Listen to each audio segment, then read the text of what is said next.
Egypt, the president of the last conference of parties and the leader of all COP negotiations during the last year, says it's extremely worried. Giving his final words as president of COP27, Egyptian Foreign Minister Sameh Shoukry said that climate financing is shrinking at a time it should be doubling.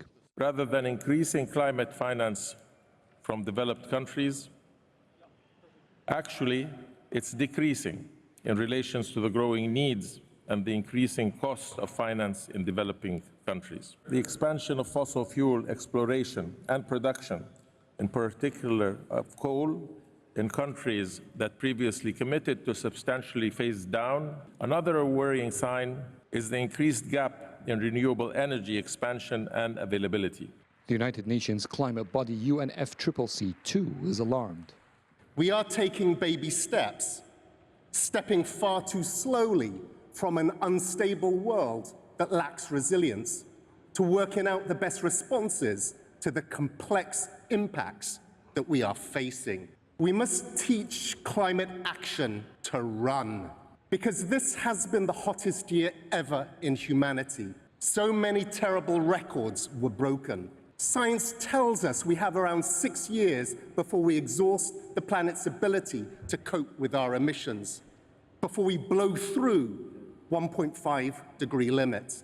The presidency of COP moved to Sultan Ahmed Al Jaber, the former head of the Abu Dhabi National Oil Company. Leading one of the biggest power companies in the world, Al Jaber called participants to lead what he described as unconventional changes in climate negotiations.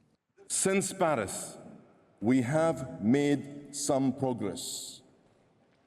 But we also know that the road we have been on will not get us to our destination in time. We must look for ways and ensure the inclusion of the role of fossil fuels. We collectively have the power to do something unprecedented.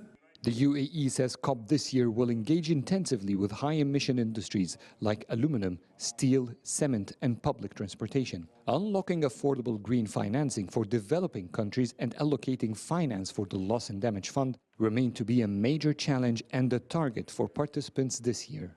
Criticism fell on the UNFCCC for choosing an oil-rich nation like the UAE to lead and influence climate talks throughout the next year. However, some say that the Gulf nation's influential power in the oil and gas field could finally ease the usual deadlock with oil giants across the world. Adel el Mahrouky, CGTN, Dubai.